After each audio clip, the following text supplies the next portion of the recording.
my boss is here, so I come to see him. Who's your So boss? President President Trump, He's your boss? pretty much, he's all of our bosses. In, in what way? That he tells you what to do? He don't tell me what to do. Or he runs the country in a good way that nobody else can. So I consider him my boss because basically they run this country like a business. Does it bother you that he ran a lot of his businesses into bankruptcy though? No, it don't bother me at all. No, it don't bother me at all. I don't care if he. But if he runs the country like a business, he could like I bankrupt don't it. care if he was smoking crack with Hunter. I don't care. I'm going to vote for him. I don't care what happens. I'm voting for him. Even if he was smoking crack with Hunter Biden. Hell yes, I would. What brought you here today? Was he smoking crack? That's what I want to know. Welcome to the National Newspaper Publishers Association's Let It Be Known.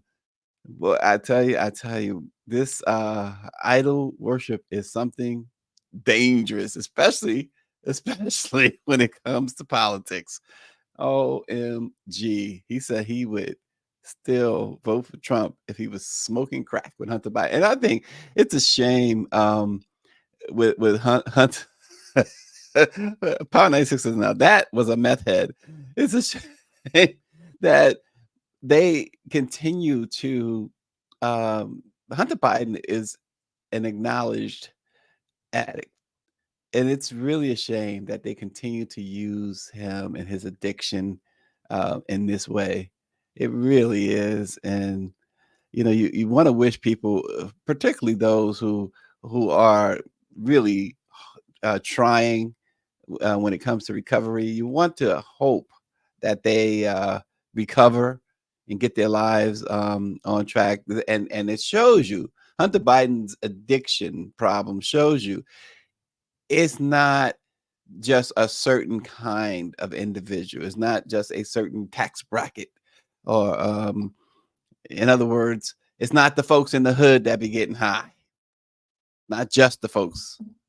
It's all folks.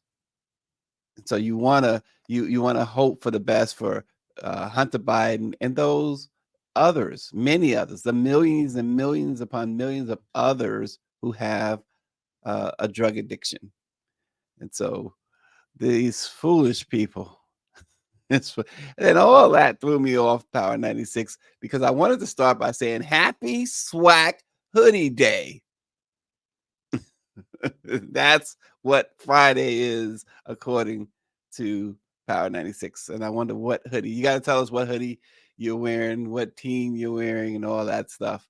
And what's the big what does the weekend hold for you as far as college football is concerned? So today we're going to discuss a few things. The lawsuit is targeting the state bar in Wisconsin. The lawsuit is targeting its minority program. Affirmative action. This is what it's all about. Again, that ruling, well, this is going to be another fallout from that Supreme Court decision. Also, Rudy Giuliani has filed for bankruptcy to avoid paying the massive judgment against him as the two election workers move to recover some of or seize some of his assets.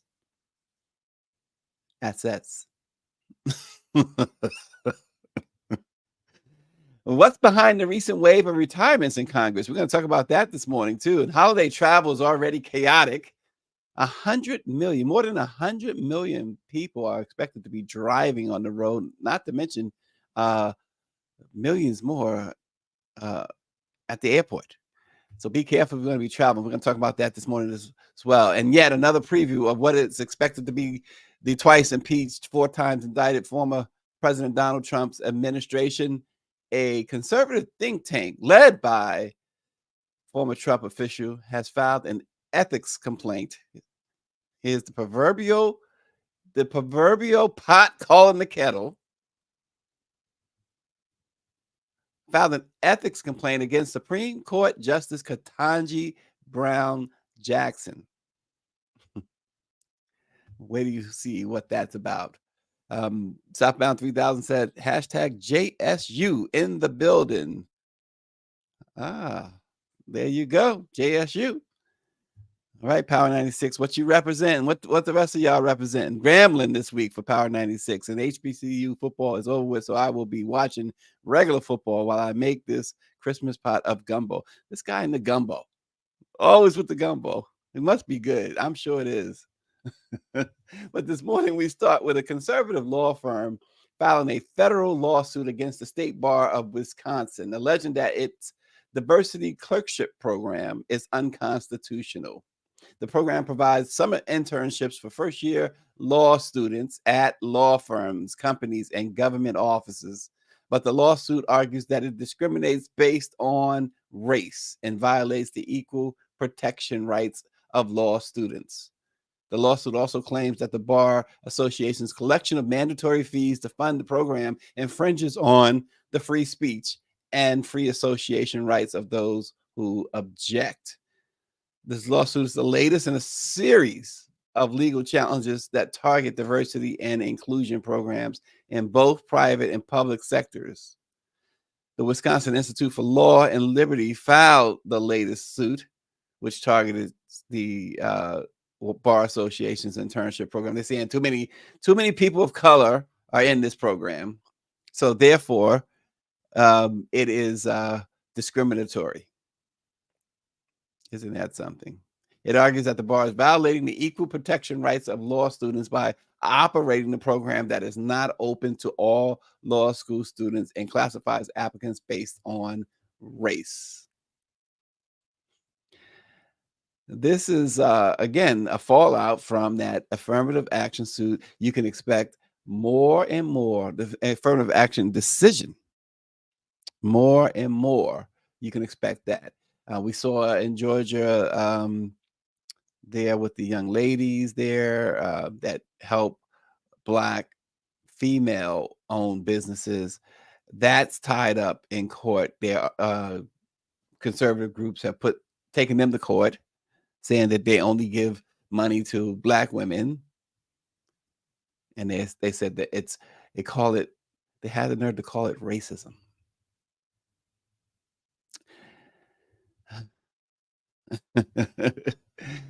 It's Friday. It is Friday. So this particular lawsuit was filed in the U.S. District Court of Eastern Wisconsin. So they want the court to prevent the Bar Association from continuing the program. And that's just the bottom line there. So we will see what happens in the coming weeks or months or however long this case unfolds. But again, they telegraphed this. They made it clear, they meaning the Supreme Court, that they were coming for all things that we knew, all these rights or so-called rights that we knew. Southbound 3000 says, big shout out to the Black Eagle. Of course, Joe Madison, he's saying get well soon. Yep, we need Joe back on the air. It's serious, don't we? The Black Eagle. Yes, indeed. Turn our attention now to this guy who they had the audacity to say was America's mayor. Rudy Giuliani, the former lawyer for Donald Trump, has filed for bankruptcy in New York after being ordered to pay $146 million in damages to two former Georgia election workers he was found to have defamed.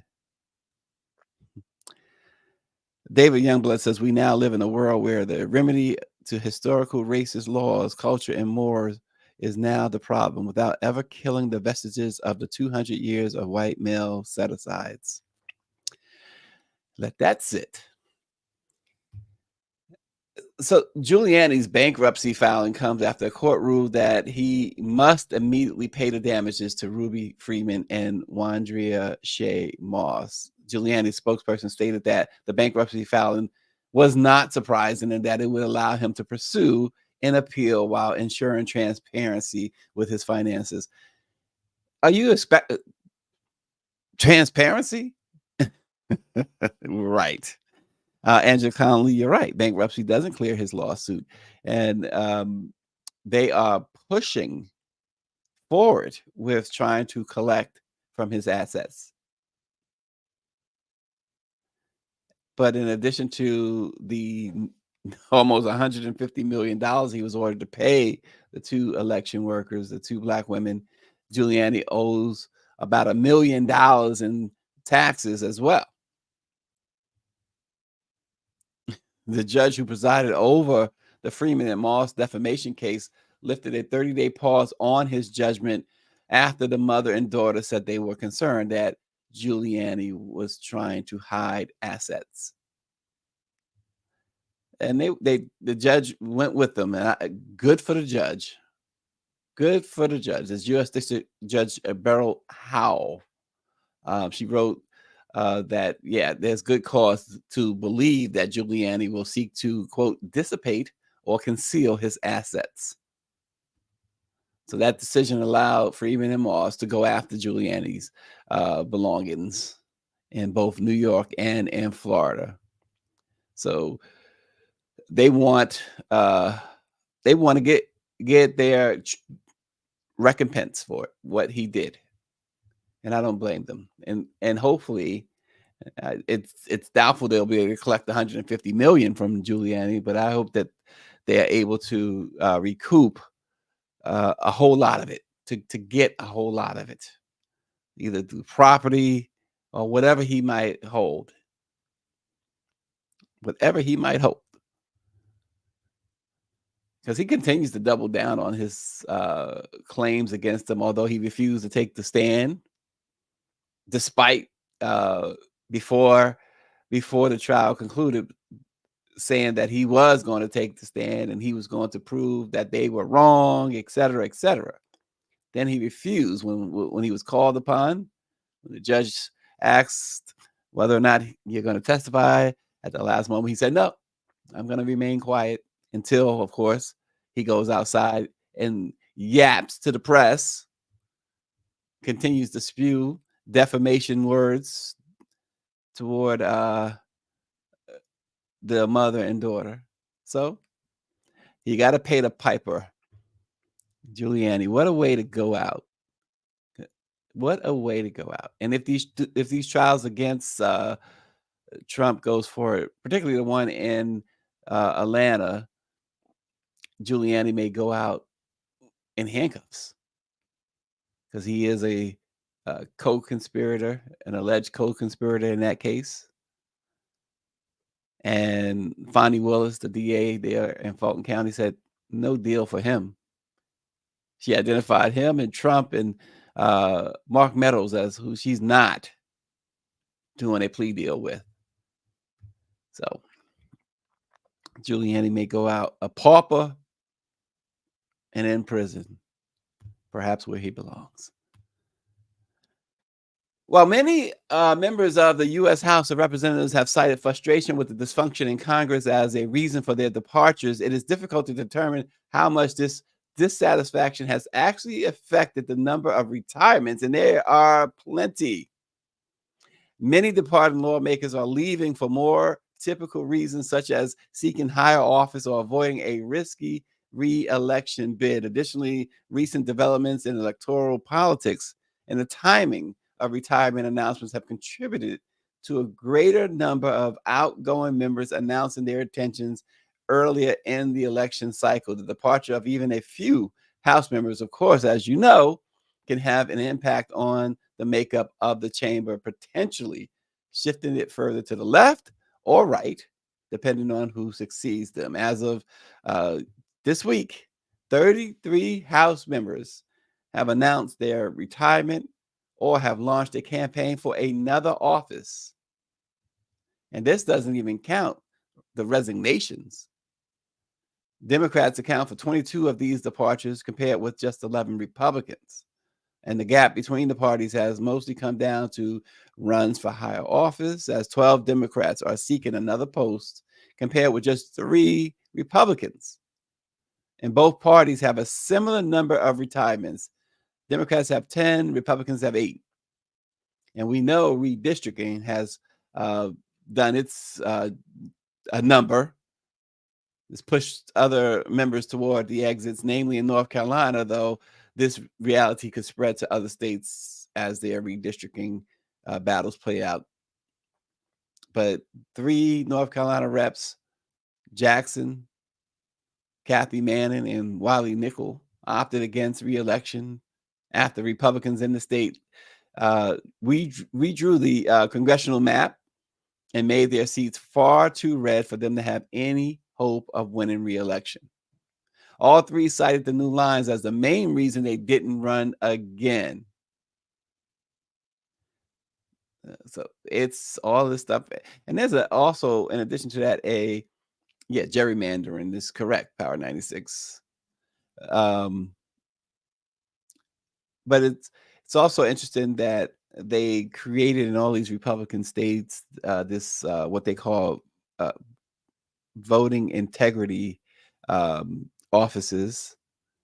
And there's a new report today that shows that these offices were really, they exposed them for what they really were. They were constructed by Republicans to make sure that Black and Hispanic voters are not able to vote.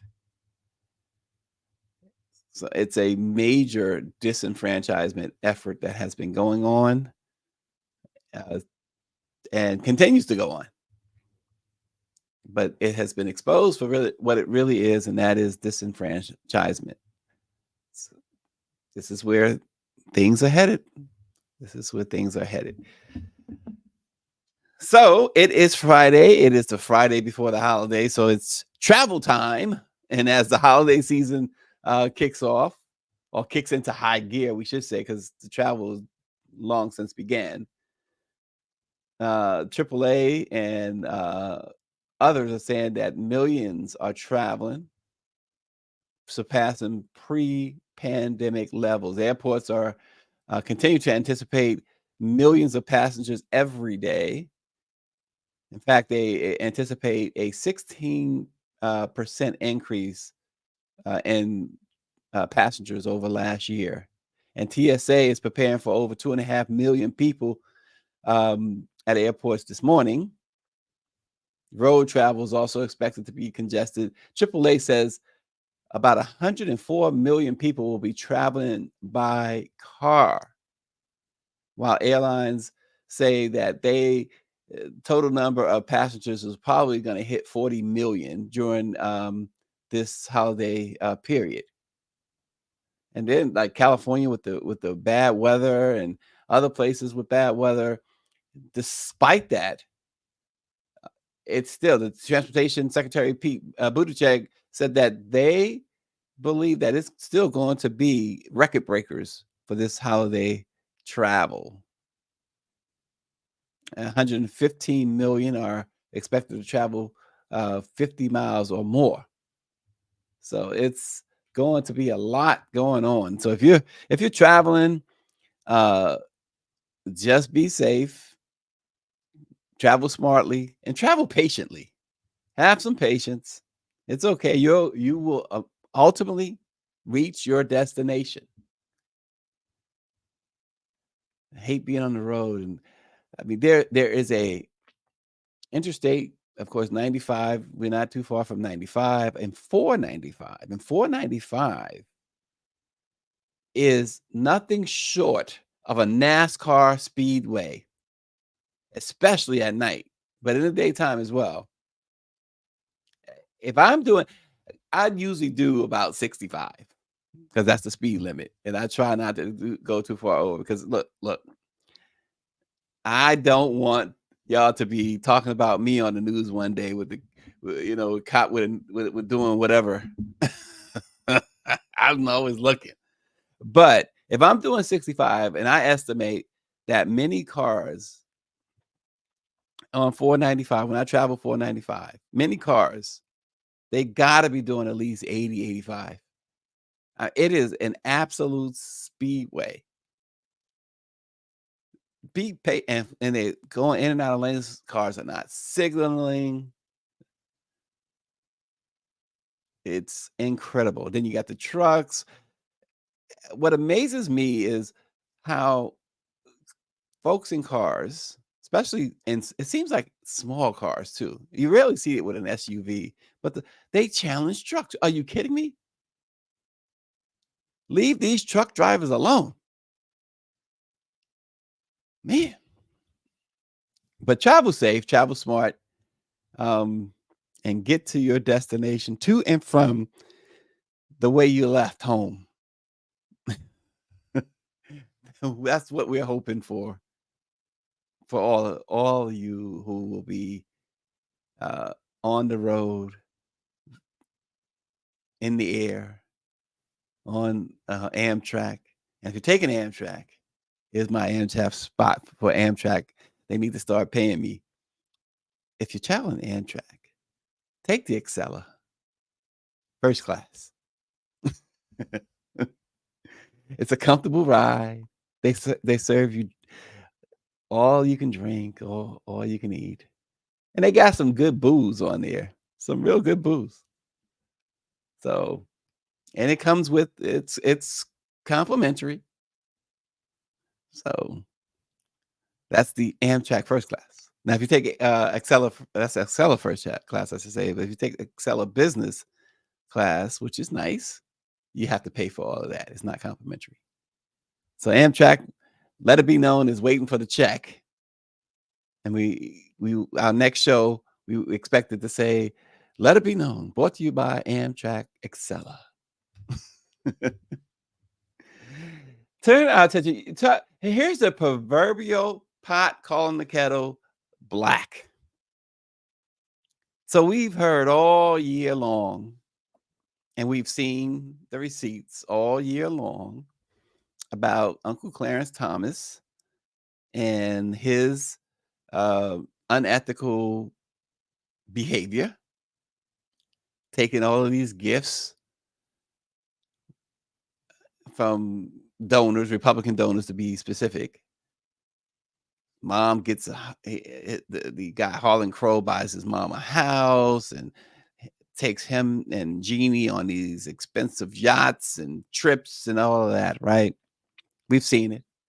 And then more recently, ProPublica, which has been doing a amazing job of exposing all of the malfeasance that goes on with the Supreme Court justices. They exposed the fact that Clarence Thomas moaned and whined his way into getting speaking engagements because he was threatening to quit the Supreme Court because he wasn't making enough money way back in 2000. Now, with all that, and also Justice Thomas not recusing himself from anything to do with the donors that give him all these expensive gifts and things of like injustice, Thomas, is what Mike V says. But this conservative think tank, of course, aligned with folks like Clarence Thomas. The Center for Renewing America is what it's called. They filed an ethics complaint against Justice Ketanji Brown Jackson. The complaint alleges that the judge failed to disclose her husband's medical malpractice consultant income and the private funding sources of her investiture celebration. Now, the thing about that, they're saying that her husband didn't disclose a $1,000 payment. $1,000. And that when she had her party to celebrate her becoming a Supreme Court justice, she didn't disclose that either, according to this think tank. Is there any brains in that think tank? But $1,000. Meanwhile,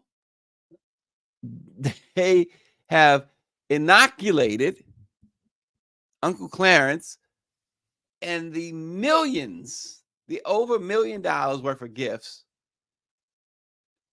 and payoffs that he's been receiving. And yet they want to go after her for $1,000 that her husband didn't disclose. And the question becomes, did he need to disclose it? How, how is it that he needs to?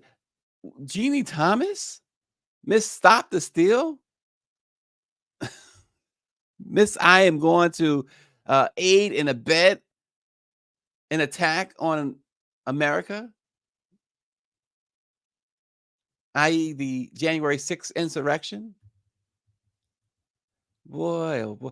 This is the thing. And here's the thing. They took it even further. They said that Attorney General Merrick Garland should investigate criminal charges. I mean, this is not even a glass house. Somebody throwing rocks from a glass house. This is somebody standing in the middle of a war zone with a BB gun while everyone else has AK-47s and missiles.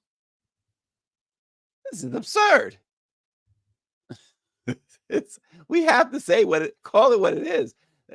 Again, they say the black press speaks truth to power. Well, come on. This is as absurd as it gets. But again, so folks, this is what they do. It's all of these different distractions, right? This is what they do to keep your eye off the ball. That's what they do. This is amazing.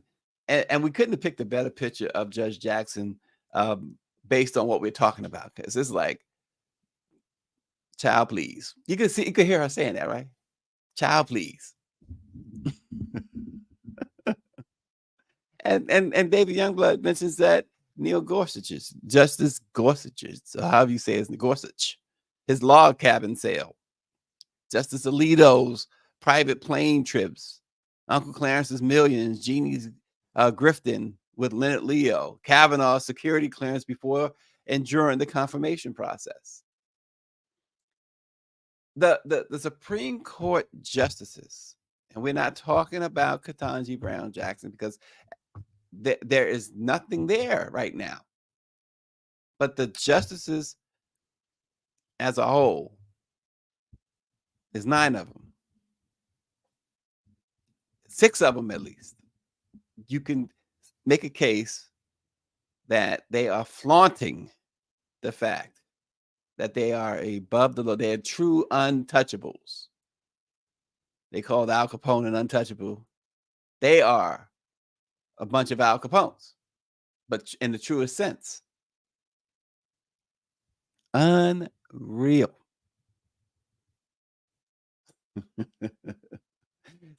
I love that cartoon, Bribery Coast. It's in this justice's opinion that rules don't apply to me. What a picture, too. I love that cartoon right there. Well, folks, as we said, make sure to travel safely. And remember, let it be known over the weekend, because we're going to continue to bring you some news you can use with a little laughter involved, a little levity involved. But we are the flagship digital news program of the Black Press of America. And it's truly an honor to sit here with you as we embark on this journey that transcends mere news reporting. We make it a celebration of history, resilience, and the unwavering commitment that we have to bring you the stories that matter. So keep celebrating with us as we march ever closer to the 200th anniversary of the Black Press of America. Can you believe that? 1827? New York, my home, where the Amsterdam News is still matters. But New York is where it all began. Freedom's Journal. John Rushworm and Samuel Cornish I still can't get, sometimes we say this, that headline that they ran in the first edition and their slogan. But the reason I think of it is because of how bold it was. Like I said, I watched Bass Reeves because it kind of takes me back there, right? 1827. And realized just how bold, like, that character, Bass Reeves, is, how much pressure that character Bass Reeves has on him, right? A black sheriff right after slavery. They tried to just, in the last episode, they tried to make him a slave again. But how bold was Rushworm and Cornish when they said, as slavery hadn't officially ended yet, and they said, we wish to plead our own cause. For too long, others have spoken for us. And you know who those others were? They were the slave masters. And so you talk about truth to power. You talk about boldness. It doesn't get any bolder than that. And that's what Greer and I are trying to do every morning. And that's what we're going to continue to try to do as we bring you some other stuff that you'll be able to enjoy. Can't go into too much now, but we will have a regular afternoon or evening version or show anyway. We're it's gonna be a spinoff of this. We'll still do this in the morning, but we know what you guys like, and we're gonna give you what you need, and that is real news from a real Black perspective. Sure, there's others, but this is the Black press of America. 200 years. This is the Black press of America that has Ebony in our family, Chicago Defender, Amsterdam News, Rolling Out. This is the Black press that Emmett Till's mom trusted with those photos of her son, and that really kicked off the civil rights movement. I mean, all folks, I don't care, Black, white, Asian, Middle Eastern, you had to have been, and they were stunned by those photos. The White House reacted to those photos at the time. And it was published in the Black press. And so do us a favor, continue to not only watch, but share the broadcast, hit like, and follow us on YouTube, Facebook, and Twitter. Thanks, everybody. Travel safely, and we will see you next week.